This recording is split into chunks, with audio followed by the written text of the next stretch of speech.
Hello everyone, this is MMA Interesting Prospects podcast. Today our guest is Mark Ewen, who will be fighting on Bellator 299, September 23rd. Hello Mark, how are you? I'm good, thanks. How are you? I'm good, thanks. Mark, you are just a few weeks before, I think that the biggest fight of your career.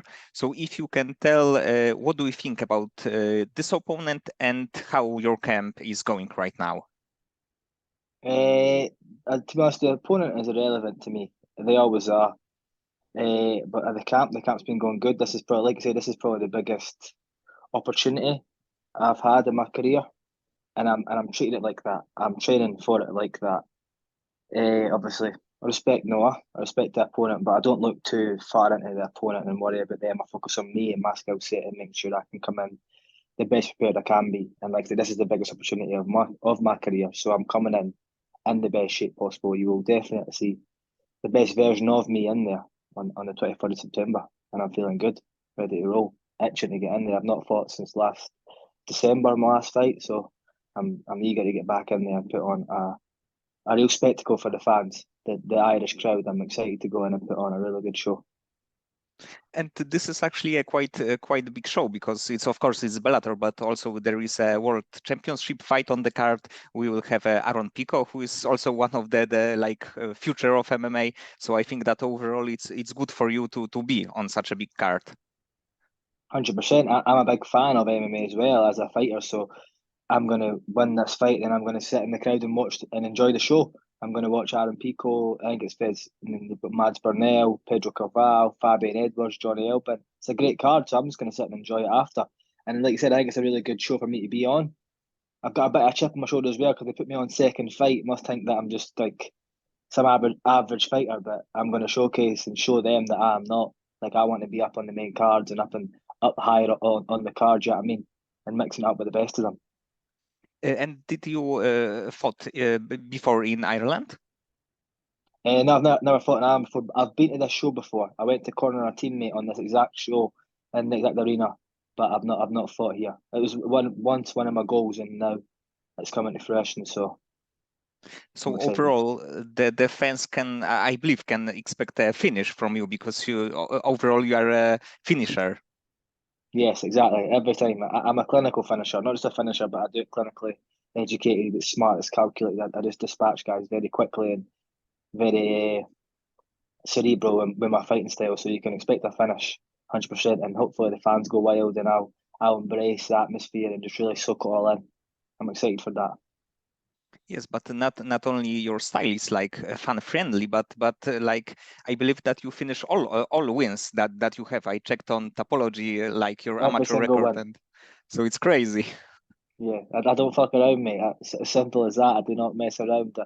I plan on getting. I think that's the best way to fight. Like, who wants to go to the decision, and like who wants to go to the judges' scorecards and sit and wait or get robbed? You never know how it's going to go with like the judges these days. So I just believe in kind of putting the decision in my own hands and taking the opponent out of the game and just winning that way. That's sort of the way I've always been. That's the way I always like to be. So And also because of your amateur experience, it's not that you are just 4-0 guy, but you had almost like 20 fights, so you are much more mhm. experienced than we can tell after seeing a 4-0 record.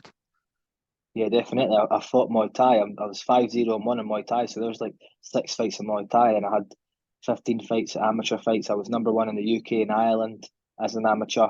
Beat all the best guys, and now I'm 4-0, trying to beat all the best guys. Like I'm really experienced. Kind of been brought up in the game, so this is what I do. This is what I love. And let's talk about a little bit about your beginnings in the sport. What was the first combat sport that you ever train? So I started me. I went to a gym. Well, I tell you a lie. My mum took me to Muay Thai when I was very very young. I think I must have been like 6 or 7 because I was a very wild child. So my mum thought she'd take me to a Muay Thai class, see if I could stick at it, maybe enjoy it and calm me down a little bit, so I could express myself. I went and I never liked what I think it was too disciplined for me at the time, and where I was so wild, I didn't enjoy it. I didn't go back. I went to one class, and just wasn't for me.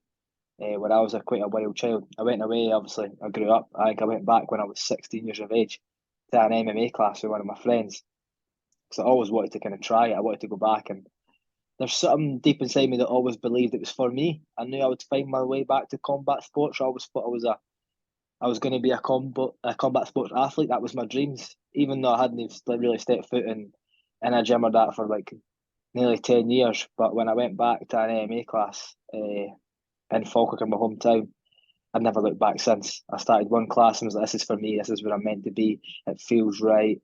And I just stuck at it since then. When I first started, like it was MMA class I started, but I seen guys after the class I was in who were sparring in the Muay Thai class, and I asked the coach, I goes, "How do I do that? Like I want to do that. I want to fight." And like, "Oh, we need to do Muay Thai." So I sacked MMA and started doing Muay Thai. I went on a Muay Thai journey and fought, went to Thailand and stuff like that, and then I converted back over to MMA later on, and now I've been at MMA ever since. And where are you currently train? A higher level This is a in Bathgate. this is a gym that Paul Craig is training, right? Paul Craig, Stevie Ray, yeah, we've got some serious good guys at the gym. So I believe that the best Scottish fighters. Oh, 100%. Yeah, we are the best team in Scotland. I would say the world, but it's evident that we're the best team in Scotland, hands down. And also Paul Craig is the guy that he may not be I'm not sure like top 5 guy, but he can defeat everyone. He even defeated Ankalaev in like 1 second Yeah. left. So it means that he probably can finish everybody in a light heavyweight division before and right now in a middleweight division. Yeah, he's definitely dangerous and has been. He's showed himself and proved himself time and time again. And like heavyweight, now he's in middleweight. He will be a top 5.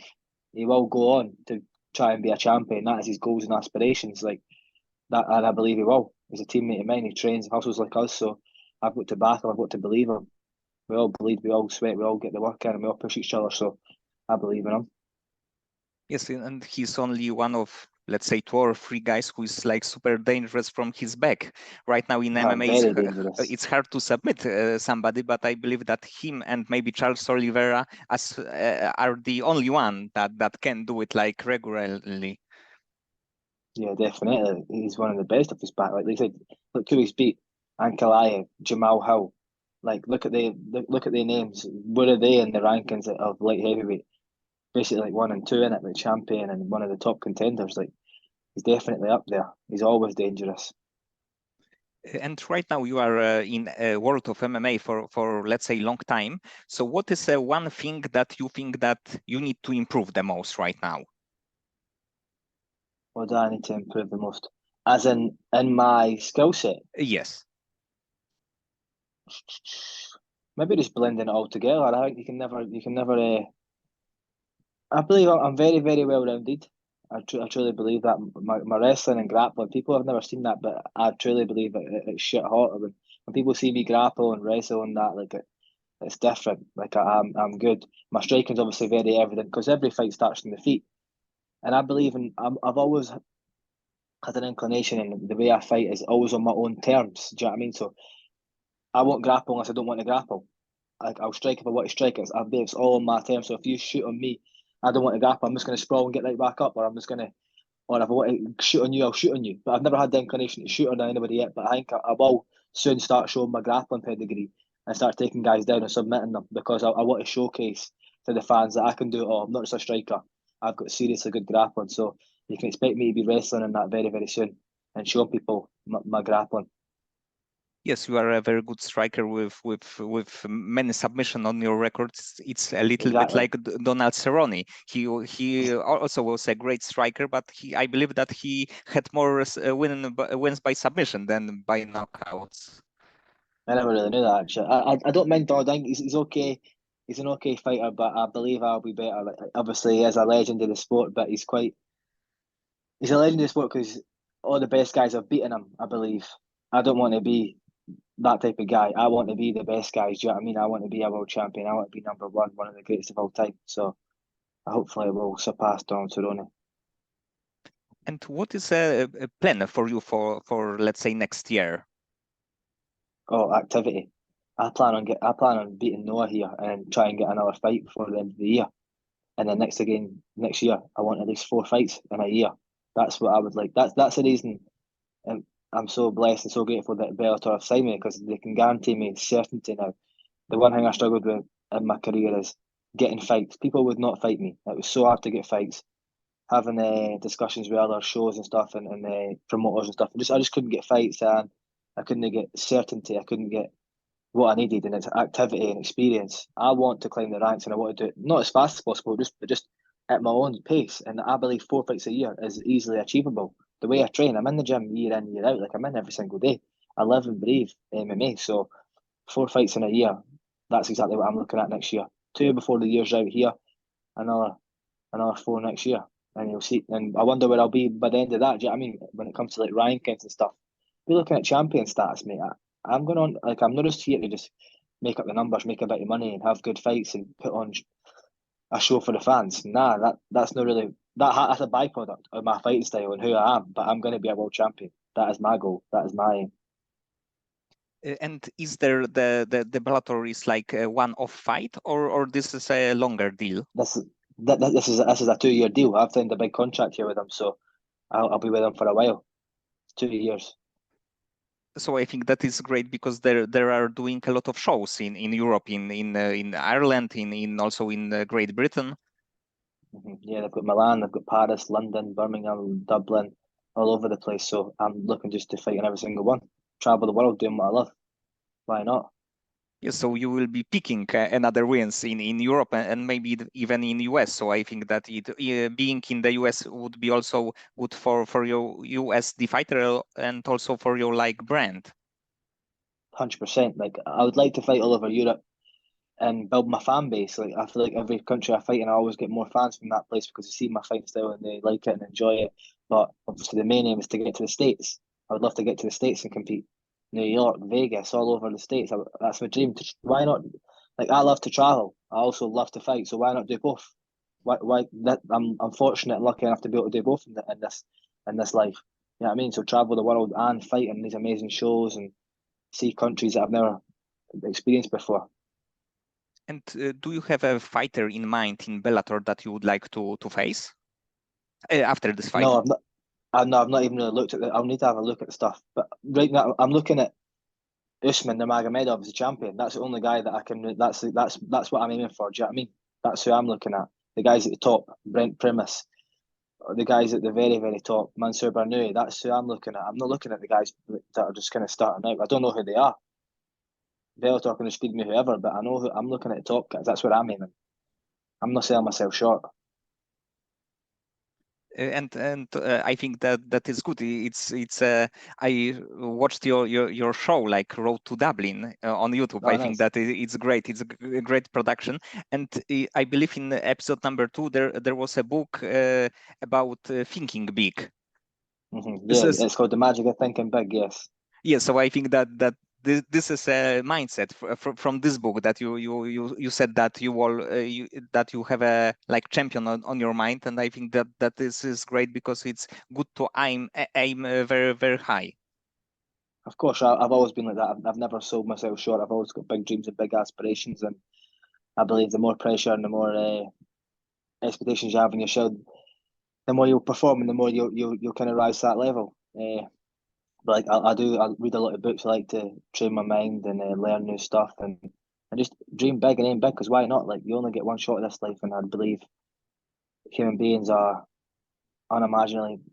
We have so much potential. Like why not shoot for the stars and go for it and give it everything you've got? If you fail, then so what? Just give it all you've got, and that's really like my ethos is just I'm going to try and I'm going to give it everything I've got. Get rich or die trying. Simple as that.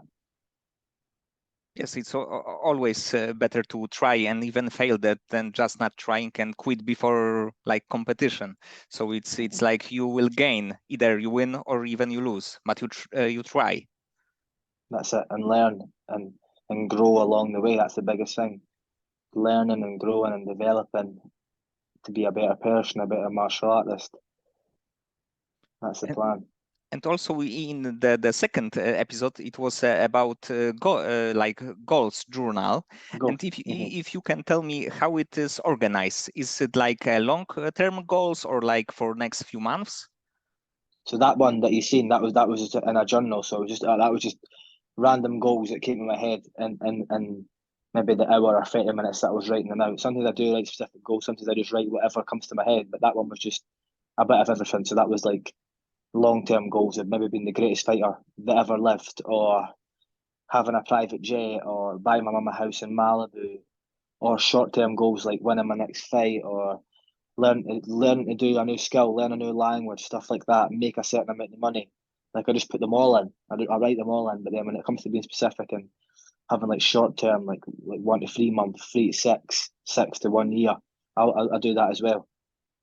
I'm very structured that way.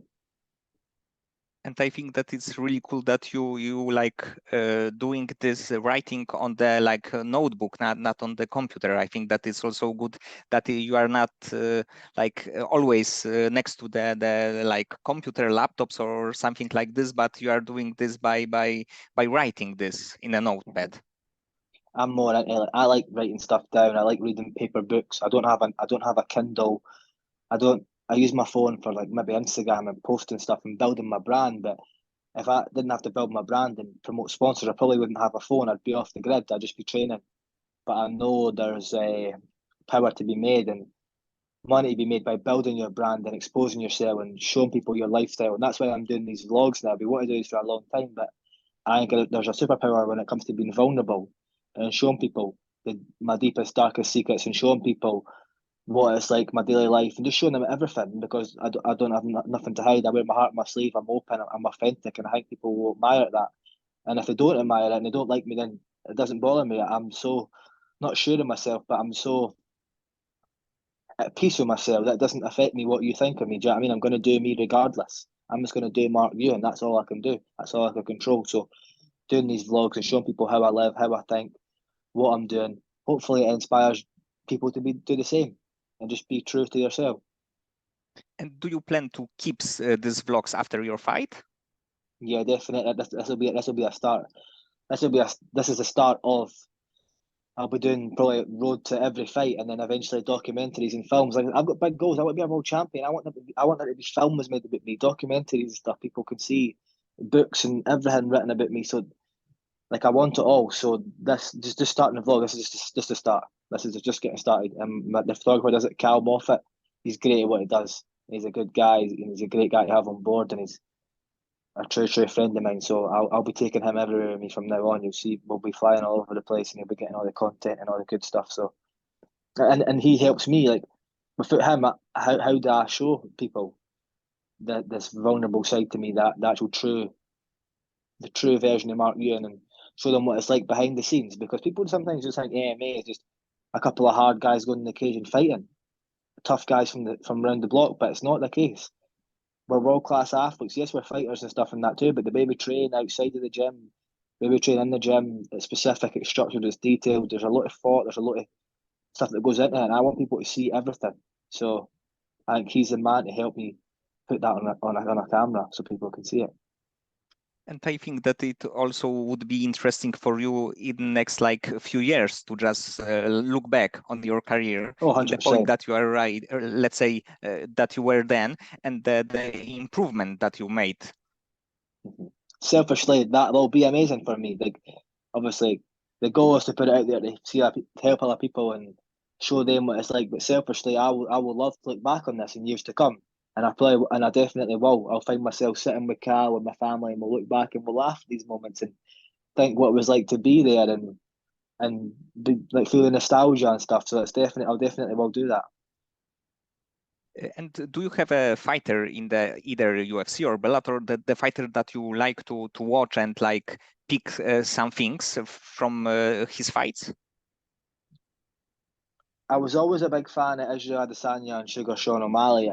Before they were both champions, I did say that they two have a similar striking style to me and they would both be champions. Israel became a champion at first, and then Sugar Sean, obviously, people were like, nah, I doubt he's going to be champion. He's not going to be able to get it done. And I always had an inclination that eventually he would be a champion because I know how he thinks. I've listened to his vlogs, I've listened to him speak, and I've watched his style.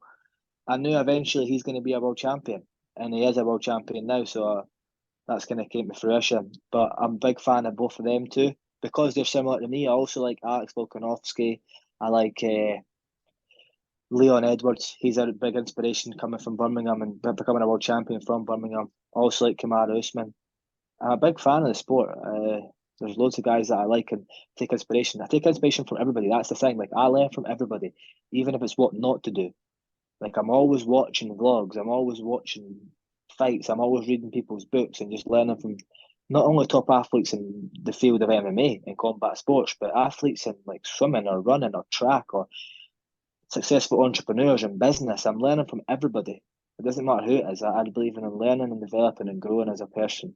That's the aim of this life. And do you have a podcast that is the favorite that you like to listen to, like number one? So number one, I'd probably say The Diary of a CEO by Stephen Bartlett. To that one, or Lewis Howe's School of Greatness. I listen to Jay Shetty on Purpose. I listen to the High Performance Podcast. I listen to The Impact Theory by Tom Bilyeu.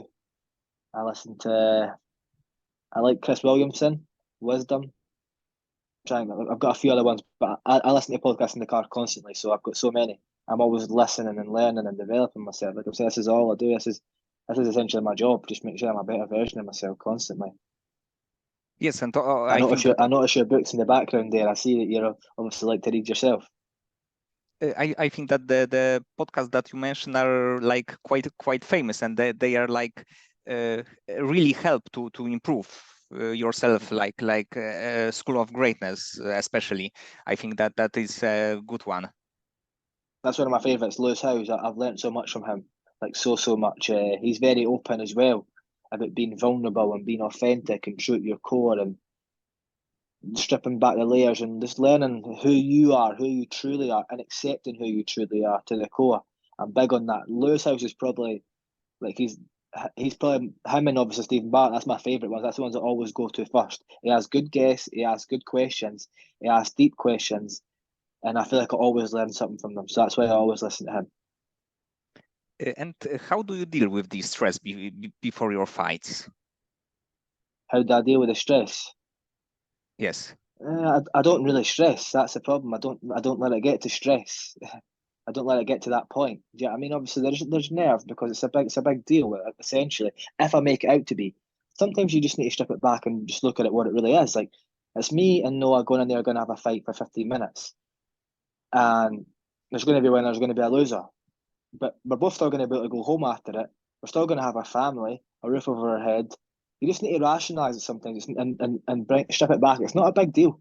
I know it's a big arena and big lights, big show, and there's a championship title, obviously, in the main card, stuff like that. It's a big show, but sometimes just strip it back and rationalise it, decompartmentalise it a little bit, and just look at what actually is. Me and him are just going to go in and have a fight, and I go in and fight my teammates every Friday, every Sunday. We spar a lot, so it's just we just need to kind of strip it back a bit and rationalise it, and that way, stress doesn't really have a place or a chance to build up because it's not a big deal. Some people help make it this big massive deal, this big massive spectacle, and that's when stress starts to overwhelm you and the nerves become too much. Now, obviously, you're still going to get a bit nervous, but it's the way you deal with nerves. I've always believed that nerves can either cripple you or propel you, but you get to pick, and I always pick propel me. I always use my nerves to really raise me to that next level. Like there's a quote I like that I've been seeing recently: "Pressure is a privilege." Like to feel pressure is a privilege. It brings out the best in you. The better opponent, the bigger show I'm on, the better mark you, and it's gonna showcase on the night. So I'm grateful for it all. I really am. I like to actually stack pressure on myself sometimes. Like I'll stack the pressure and the expectations of people, and I'll stack it on myself. So it's heavy. Do you know what I mean? So you feel it, and it's like whoa. But I never let it overwhelm me too much. I use it as fuel, as drive, so that I can go on and perform and put on master classes. Yes, and for now, I think that all your performances as a pro are the like perfect, almost perfect. So I think that this kind of mindset is great, and it is working. It's definitely working. Yeah, everything's falling into place. I just need to keep doing what I'm doing. I just need to keep doing what got me to dance, but also learning and evolving and growing along the way.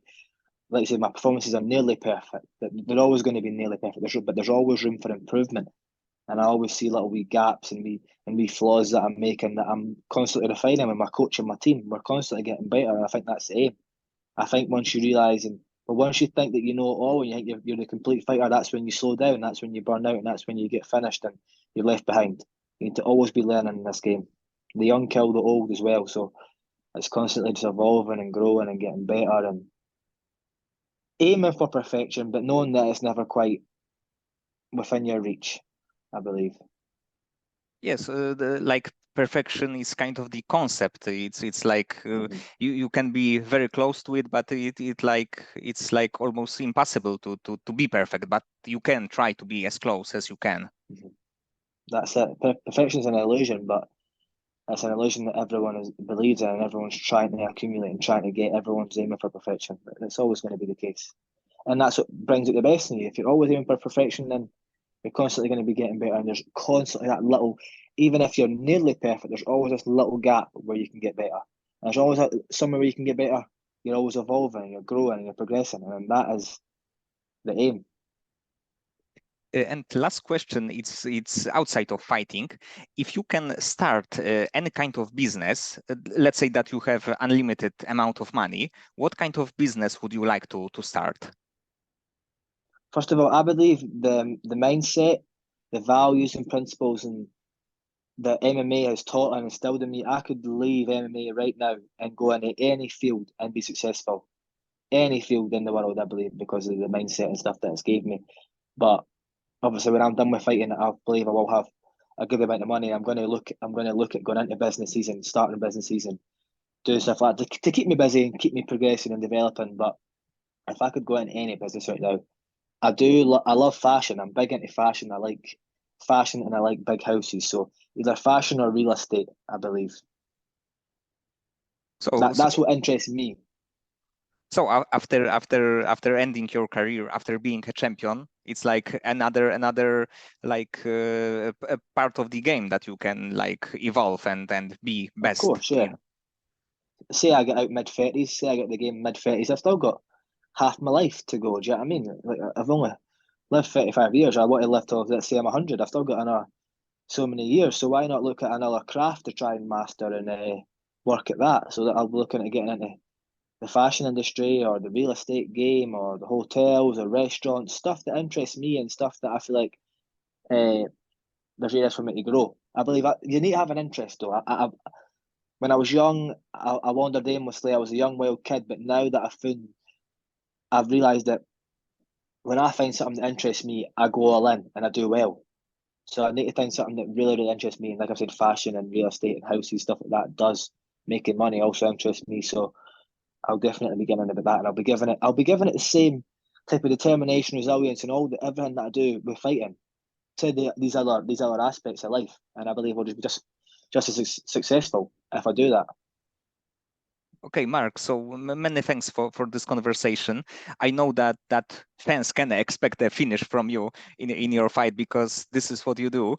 So good luck in this, and then I hope that we can see you in the Bellator real soon, and maybe with like the still better level of opponent. Thank you very much, mate. I really appreciate you having me on the podcast, mate. Thank you. Okay, thanks.